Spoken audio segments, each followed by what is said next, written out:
अस्सलाम वालेकुम, मेरा नाम मुस्तफा, आप लोग देख रहे हैं क्रिकेट विद बिरोल में रमदान मौजूद हैं एके फैजी। अस्सलाम वालेकुम। वालेकुम अस्सलाम व रहमतुल्लाह। रमदान आ गए तो भाई ऐसा कुछ हुआ कि मुल्तान सुल्तान ने बनाया पहाड़ जैसा रिकॉर्ड, ये लो 185 रन्स और 4 विकेटों के नुकसान पर कोयटा ने कहा ठीक है भाई हम कोशिश कर लेते हैं, बन तो जाएगा, कोई मसले की बात नहीं है। लेकिन होता कुछ यूँ है कि 106 पे टीम ऑल आउट हो जाती है।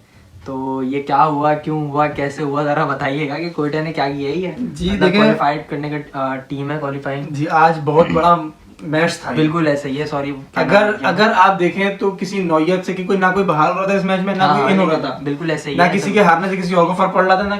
लेकिन इन दोनों टीमों के लिए अपने लिए बहुत अहम मैच था, क्योंकि इनकी एक विन से ये नंबर 1 पे आ जाने थे। ऐसा ही है। अगर कोयटा जीता, कोयटा नंबर 1 हो जाता पॉइंट्स के एतबार से, और मुल्तान जीत गया तो मुल्तान हो गया नंबर 1।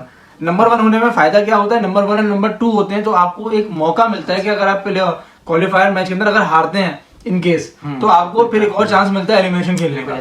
लेकिन जब आप 3 और 4 पे फिनिश करते हैं तो आपके पास फिर कोई चांस नहीं होता। आपने एलिमिनेशन खेलना है, फिर दूसरा एलिमिनेशन खेलना है और फिर जाना है, सॉरी पहला एलिमिनेशन खेलना है, दूसरा क्वालिफायर 2 खेलना है, फिर फाइनल खेलना है आपने। तो जो 3 और 4 नंबर की टीम होती है ना, जो यहाँ पे फिनिश करते हैं उनके लिए थोड़ा सा मसाइल कड़क हो जाते हैं, उनके पास गुंजाइश नहीं होती। जो 1 और 2 पे फिनिश करते हैं उनके पास गुंजाइश होती है, उनके पास मौका होता है। तो ये बहुत बेहतरीन मौका था आज कोयटा के पास कि कोयटा मैच जीता और अपना नंबर 1 स्लॉट या नंबर 2 स्लॉट पक्की करता। मेरे ख्याल से नंबर 2 स्लॉट पक्की होती, क्योंकि पेशावर की 11 पॉइंट है, ये अगर जीते उनके 13 पॉइंट हो जाते। सही है। तो इस वजह से जो है ये नीचे रह गए कोयटा वाले। अब कोयटा के जो है वो 11 ही पॉइंट है। अगर कोयटा 2 मैच जीतता था, एक 11 मैच जीता तो 13 पॉइंट हो जाते और पेशावर से ऊपर चला जाता।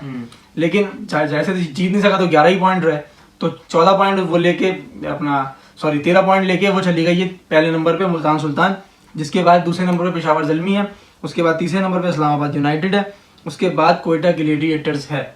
अब बात ये है कि आज के मैच में क्या हुआ। आज का मैच जो है कोयटा इतने गंदे तरीके से कैसे हारना इतना गंदे तरीके से, मतलब 79 रन सॉरी ऐसे कॉस्ट करेगा ये इतना ज्यादा टारगेट से हारना ये इस तरह? देखिए ये तो फालतू मैच था। अच्छा, मतलब इसमें सिर्फ जीत मायने रखती थी, रन रेट कोई मायने नहीं रखता था। एक रन से जीतो, एक रन से जीतो, एक बॉल से जीतो, एक विकेट से जीतो, इसमें रन रेट कोई मायने नहीं रखता था। इसमें सिर्फ जीत मायने रखती थी। ये पॉइंट्स ऐसे थे, अगर सेम पॉइंट होते ना तो रन रेट पे बात आती।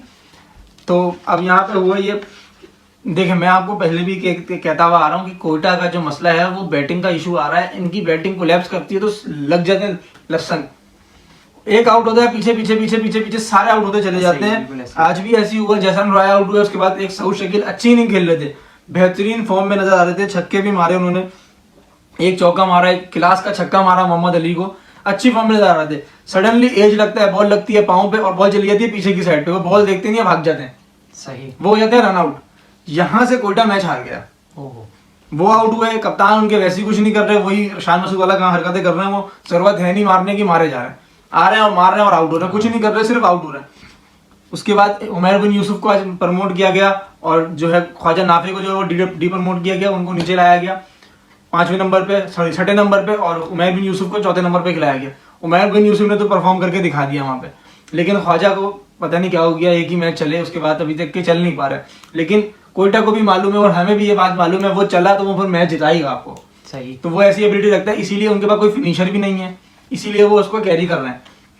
अगर उनके पास कोई हार्ड हिटर, कोई फिनिशर, उमर अकमल टाइप, इफ्तिखार अहमद जैसे उनके पास एक जमाने चले, ऐसा उनके पास कोई बंदा होता नीचे तो लाजमी आपको नाफिर जो है वो रिप्लेस होते नजर आते। लेकिन उनके पास कोई हिटर नहीं है, कोई फिनिशर नहीं है एंड में आके, तो उन्होंने अब उसको जो है वो फिनिशर का रोल दे दिया, ना कि 1 डाउन पे रखा गया उनको।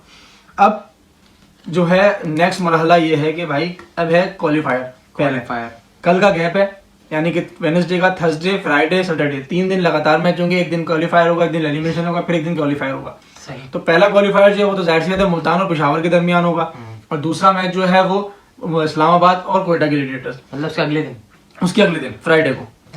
और फिर जो हारेगा क्वालिफायर में से और जो एलिमिनेशन में से जीतेगा, वो दोनों खेलेंगे फाइनल के लिए क्वालिफायर। क्योंकि जो पहले क्वालिफायर में जीतेगी, यानी कि पेशावर और मुल्तान में से जो जीता वो सीधा फाइनल में। सही है।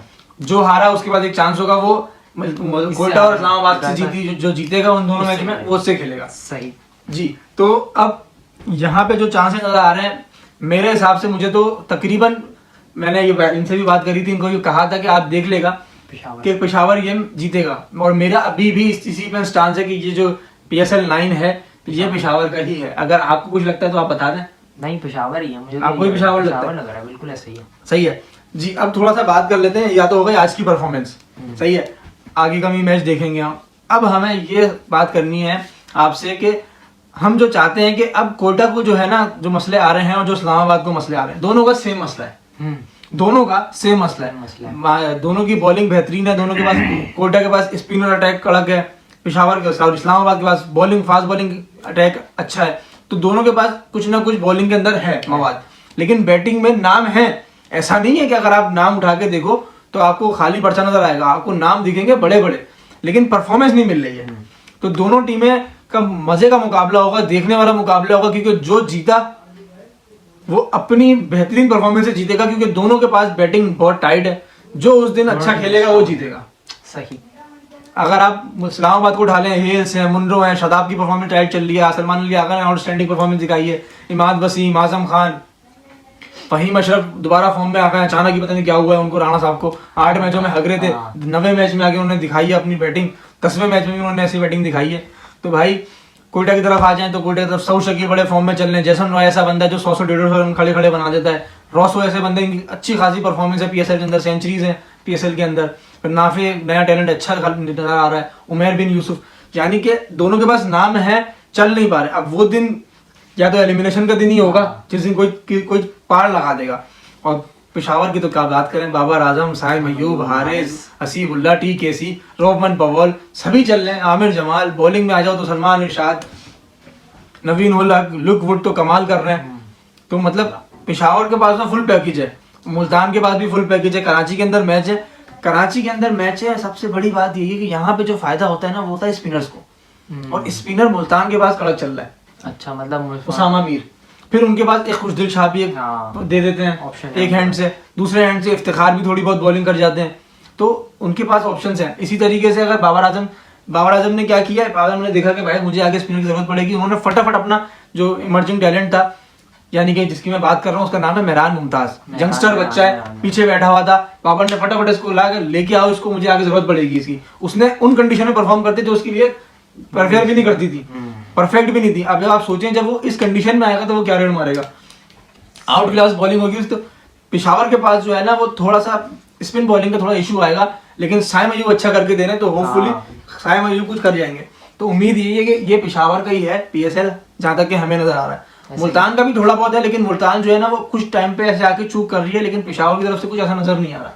पेशावर के 5 भी आउट हो जाते ना तो वो मैच ले जाते हैं, ये सबसे बड़ी बात है। तो जी कल आके बैठेंगे, आपसे तफसील से बात करेंगे परसों के मैच के ऊपर, क्या तब्दीली हो रही है, क्या नहीं हो रही, प्लेइंग 11 क्या होगी, क्या नहीं होगी, और कौन मैच जीत रहा है, क्या कंडीशन है, सब आपसे बात करेंगे कल की वीडियो में। बिल्कुल ऐसे ही। तो फिर आपको वीडियो पसंद आई होगी, और कल ही आपको कुछ जो है वो इंटरनेशनल की भी न्यूज दे देंगे, ताकि आप उससे भी आगे रहें। 2-4 मैचेस होने हैं कल भी, तो उससे भी आपको बताते चलेंगे। सही।